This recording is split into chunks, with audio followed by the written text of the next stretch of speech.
Happy Triple Header Thursday, everyone, where we've got a video on all 3 JG9 media channels dropping today. Check out the newest videos on JG9 and JG7, which dropped earlier today on something bizarre that happened in the history of the National Football League and the history of Major League Baseball. And now, on with our feature presentation. There are a ton of different voting mechanisms for ranking the top teams in college football, and have been many such systems throughout the years. Of course, you've got your well-known ones, like the AP poll and the college football playoff rankings. And you've got your incredibly bizarre, under-the-radar ones that don't get a whole lot of attention unless something funky happens, like Anderson and Hester, the Dunkel system, Congrove Computer, and perhaps the most famous of them all, considering what happened in 2017 with UCF, the Colley Matrix. However, one of the polls that generates a ton of attention, and is perhaps the second biggest regular season poll outside of the AP, is the Coaches Poll. Today, USA Today publishes the poll every week, but for nearly 40 years, the poll was published by UPI. The premise of the poll is simple. Coaches across the country rank the top 25 teams in the nation. Coaches are the ones that, theoretically, know the game the best. They have a first-hand look at how good teams are, and know how tough it is to game plan and play and prepare for certain teams. And reporters might not realize that, and only look at the box score. They watch the film and see things that the average fan or reporter might not see. They should have a say in who is the best team in the country, and who should be ranked. Well, in theory, that's how it's supposed to work. In theory, the Coaches Poll is a weekly ranking of the top 25 teams in the country, or back in 1985, the top 20 teams in the country as determined by head coaches. However, what happens when one of the head coaches is a complete ghost? What happens when a head coach defeats the entire purpose and premise of the Coaches Poll by delegating his vote to someone else who is not a coach? Well, that's where you get a giant controversy that really made people question the integrity of the poll, if they weren't questioning it already. Because the man that you've been watching this whole time is none other than Joe Lee Dunn, the head coach of the New Mexico Lobos. His tenure with New Mexico was a rather, shall we say, tumultuous one. He was constantly feuding, especially toward the end, with athletic director John Bridgers. He almost seemed like he was checked out toward the end, and was never happy to be at New Mexico. From not showing up to Bridgers' announcement of a renovated university stadium, to talking openly about how he thought he was going to get fired, to bashing New Mexico and saying that the school was not Division I quality, to in his final season, only having 29 offensive players on the roster, to flat out saying while he was still the head coach of the Lobos, I was naive enough not to get the facts straight. There are a lot of things I know now that I would have changed, or I wouldn't have taken this job. But of all the incidents of him being checked out and bad at his job, of which there were many, perhaps none were as crazy and as absurd as what he did in 1985, when he just decided to have a ghostwriter make decisions for him when it came to the Coaches Poll. And let's just say that there was considerable outrage over this, and rightfully and understandably so. Because this is the story behind what might just be, considering the circumstances, the craziest controversy in the history of the UPI Coaches Poll. Before I talk about the controversy in question, we need some context to understand just who Joe Lee Dunn was, and how good he was doing as the head coach of the Lobos. In 1983, following the departure of head coach Joe Morrison to take the head coaching job at South Carolina following an incredible 10-1 season, Joe Lee Dunn, an assistant on Morrison's staff, got promoted to a head coaching role. Alas, things did not exactly work out for Dunn at the start. The program went just 6-6 in 1983, then dropped to 4-8 in 1984 after losing their final 8 games of the season and going just 1-7 in conference play, and dropped again in 1985 by going 3-8. After the 1985 season, Dunn had gone just 3-16 in his team's last 19 games, and was on super thin ice, to the point where he thought for sure that he was a dead man walking. and would not be retained as the team's head coach for the 1986 season. On the field, there were some major issues, primarily the fact that despite being a defensive-minded head coach, his defense absolutely stunk, as the Lobos ranked 99th out of 110 teams in 1984 in total defense, and ranked 109th in 1985, finishing with the second worst defense in the country by allowing an astonishingly high 37.7 points per game, only ranking in front of Louisville. But if the coaching tenure of Dunn wasn't already troubling, it was about to get a whole lot more troubling with what was revealed after the 1985 season ended. Even though Dunn was not a good head coach by any means, that didn't preclude him from voting in the UPI Coaches Poll, where head coaches across the country would rank what they believed to be the top 20 teams in college football. In total, there were 42 head coaches across the country that voted in this poll, so roughly 1/3 of the coaches in Division 1A. Now, that's not to say that this poll didn't come with some controversy from coaches who had, shall we say, interesting reasons for the rankings that they made. Heck, in 1985 alone, there was some controversy about the integrity of the poll when Oklahoma head coach Barry Switzer gave a first-place vote to Fresno State.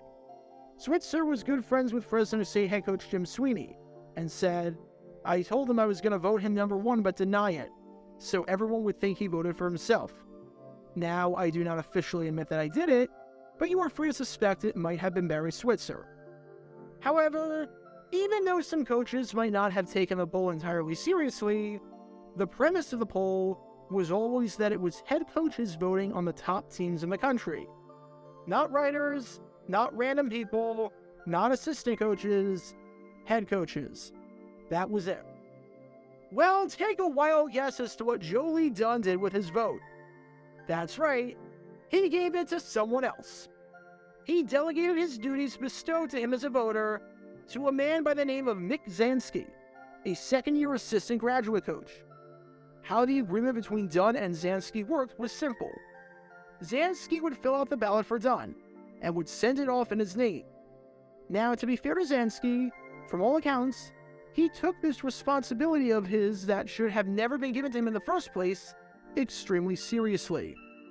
He didn't fill out joke votes, he didn't make any egregious omissions, and by all accounts, very few things that he submitted with his ballot caught anyone's eye. And when he did have a controversial pick, he always found a way to defend it. Case in point, one ballot that Zansky submitted toward the end of the season that had Oklahoma ranked above Miami, even though Oklahoma lost at home by 13 points to Miami, and even though both teams had identical records. While some coaches apparently, when contacted by newspaper outlets about their reasoning for this entry in the ballot, had no idea what they were talking about, Zansky gave a good argument and could defend his position with the best of them. It helped that Zansky knew football, having played defensive end at Adams State College, and it helped that he took the job incredibly seriously, as though he was representing Dunn and the school. As Zansky said, "I feel a great sense of responsibility. I look at all the stats I can find, and I go back and see how a team's opponents have done. I like it, and I work real hard. And while that's nice and all, it doesn't change the fact that, Zansky was never supposed to be allowed to vote in this poll in the first place, and his vote was being cast because of a complete misrepresentation. It's like if you're putting on an event for first responders, and the band that's going to play the event is made up of first responders, and this band comes out there and they play amazing. Heck, they sound better than the first responder band that you booked. However, they weren't first responders, even though everyone thought they were.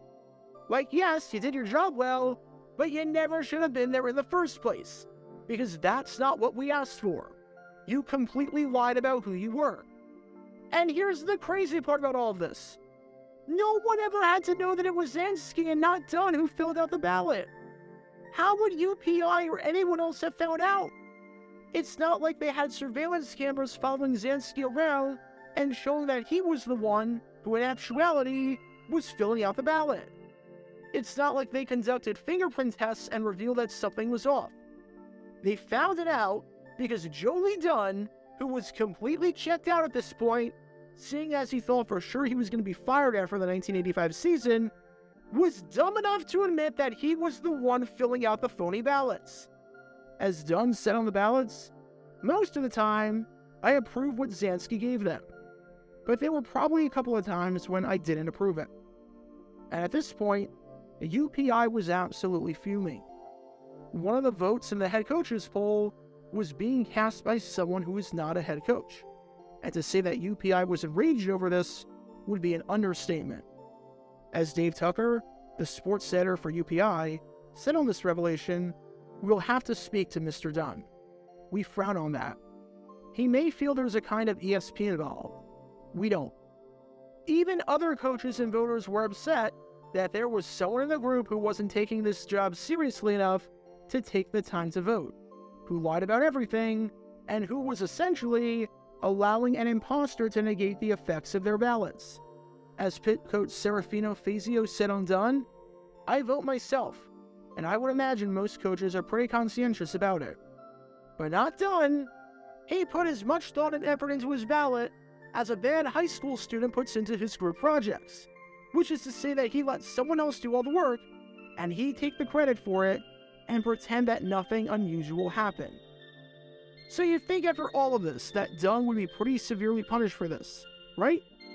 At the very least, no matter how harsh and no matter how lenient you think the punishment should be for faking your ballot and your credentials for an entire season and just not voting, you would think that Dunn would be stripped of his vote and would not be allowed to vote in the coaches poll for the 1986 season. However, amazingly enough, that's where you'd be wrong. Because somehow, despite everything that happened, and despite Tucker putting Dunn on blast, he allowed Dunn to keep his ballot and vote in 1986, so long as he didn't do that again. Just a stern talking to, that was all. Just the idea behind that seems crazy. The man, quite literally, for an entire season, broke the only rule you had with voting, which is that you had to be the one who cast the vote, and you couldn't give it to someone else. And he publicly talked about how he delegated his vote to someone else and didn't even agree with the decisions made by the person voting in his name. So it wasn't his thoughts whatsoever. And your response is, in essence, don't do that again? No wonder people didn't take the coaches poll seriously. How you don't get stripped of your vote for not voting and for, even though Zansky did a great job by all accounts, making a mockery of the whole process is absolutely beyond me. And for the life of me, I can't quite figure that one out. But that was the state of the UPI Coaches Poll back in 1986. Turns out, the coaches part was a complete lie. Because apparently, if New Mexico taught us anything, you didn't even have to be a head coach back then to vote. Dunn's tenure with New Mexico was an incredibly rocky and bizarre one that led to no success whatsoever. The Lobos had no winning records, constantly struggled and put out an abysmal product, and everything about Dunn's tenure there, especially toward the end of his career, felt like a ticking time bomb just waiting to go off. But perhaps no incident from Dunn's already crazy 4-year tenure at New Mexico was stranger than the case of the fake ballots. Because there's a word to the wise, and this should go without saying, if you're going to vote on something, whatever it is, make sure that you're actually the one casting your ballot, and make sure that you're the one who's actually voting. Because of all the places to commit voter fraud, doing so in the UPI Coaches Poll is about one of the dumbest places to do it. Because in 1985, it's safe to say that a lot of people, both from a coaching perspective and a voting perspective, were done with Joe Lee Dunn. Get your official Jaguar Gator 9 merchandise by going to jg9shop.com. And be sure to like and subscribe, as it really helps the channel out a lot. Join me every Wednesday night where we'll play NFL Trivia for cash prizes at 9 p.m. Eastern over on Twitch. To learn more about the history of the NFL, subscribe to Jaguar Gator 9. To learn more about the history of Major League Baseball, subscribe to Jaguar Gator 7. Also, special thanks to all of our Patreon supporters for helping out the channel. Your support is greatly appreciated. See how you can become a patron and request future video topics in the description below.